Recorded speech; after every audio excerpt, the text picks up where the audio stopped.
Hey, what's up you guys, it's Connor. Today I'm going to be doing a book review for Dragon Rider by Cornelia Funke. If you guys don't know, Dragon Rider is the first book in a series. The second book actually just came out last year, but I've owned this book for years and years and years and I never read it, but finally I got around to it. At the beginning of the book, humans are encroaching on this dragon sanctuary. They went into hiding and they've been hiding in this valley for a really long time. But as I said, humans are getting closer and closer to these dragons, and the dragons don't think that they're going to be allowed to stay there anymore.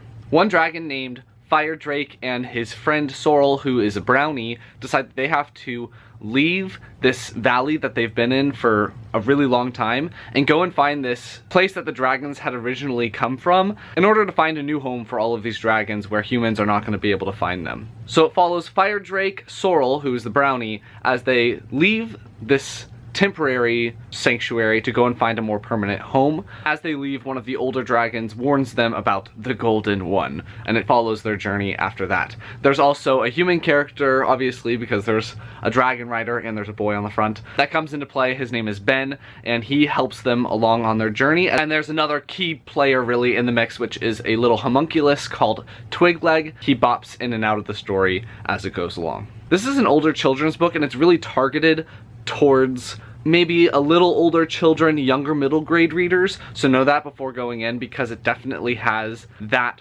vibe. So if you're wanting something a little bit more mature, a little bit more violence, stuff like that, this isn't going to be for you. As well as if you're looking for like chapter books, this may not be the best option because it is quite large. It's, I think, over 500 pages. Just know what reader you are before going into this. As usual with my book reviews, I'm going to go through my pros, go through my cons, give you my rating, and be done. My first pro for this book is that it does have that very classic style. It's very light, it's very airy. It just kind of was nostalgic for me, even though I'd never read this book before, because it gave me those same feelings as books that I read when I was a child. Because this book is targeted towards that in between maybe chapter books and regular middle grade novels, I think it fits that age group really, really well. I think that kids in that age group would really love this. And I think that's one of my biggest pros, is that it has that classic feel and it fits that age group perfectly. Again, I really liked that it was this very light adventure story. They go from place to place and they encounter so many different types of mythological creatures, and you can learn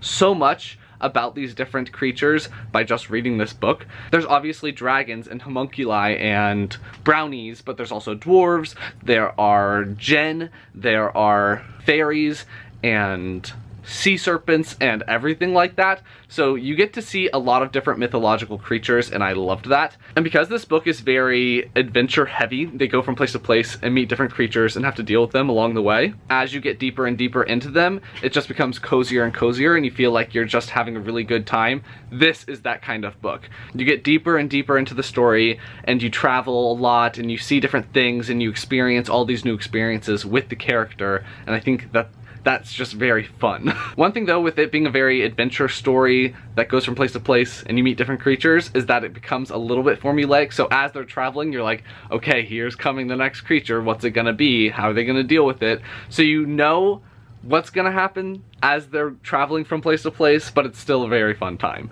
My favorite character in this book was definitely Twigleg, the homunculus. I liked his struggle with figuring out his loyalties. Is he with Fire Drake and Sorrel and Ben, or is he against them? You don't really know, and he's struggling with it as the novel goes along. He's been treated terribly in his past, but it's all he's ever known. Do you pick something safe because you already know what to expect, or do you pick something unknown and risk losing everything? I really liked his character. He's probably one that learns the most and grows the most. Another pro for this book is the audiobook. I did not actually listen to the whole thing on audiobook. I actually physically read it. I did borrow it from my library just to check it out, and it is very good. It has like all the music and stuff. You'll have a really fun time listening to the audiobook if that's the route you choose. One pro for the physical book is that it is illustrated. So there are some illustrations in the book.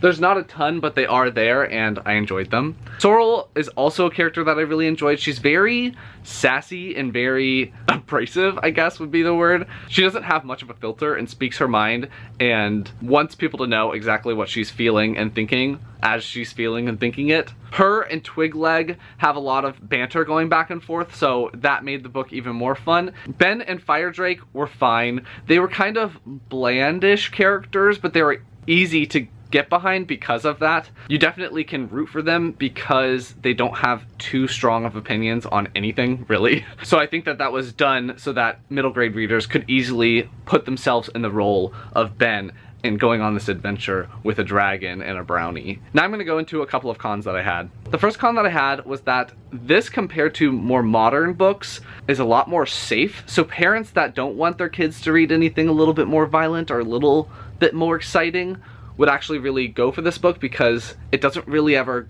go there. It's not scary. You don't ever think that the characters are in extreme danger or anything like that. It's very PG, and I was hoping that it would be a little bit more dangerous, more adventure, more thrilling, but it was just very safe. And because of that, I don't think that older readers will like it as much. I think that this is definitely a book for kids, and it doesn't really read up, if that makes any sense. Like, older readers are not going to love it as much as a younger reader is going to, and that's not always the case with certain children's books or certain middle grade books, but this one I don't think older people will absolutely love, unless they've already experienced the story and are going back again to read it again. The other big con that I had was that you definitely know the solution to the entire big problem of the plot, the golden one, at least halfway through the novel, and it takes the characters another 250 pages to figure it out as well. I just feel like they would have figured it out earlier than when they do, but with having already predicted the solution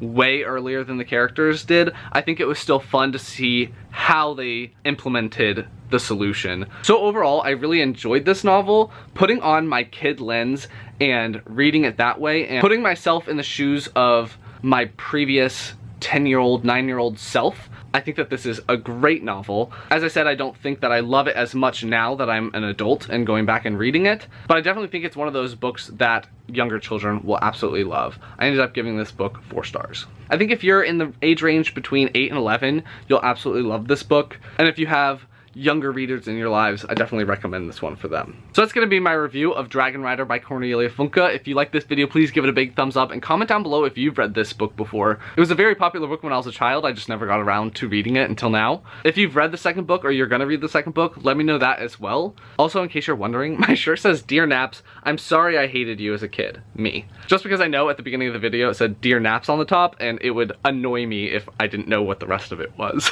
Anything else you want me to know, leave it down below, and I will talk to you guys next time. Bye.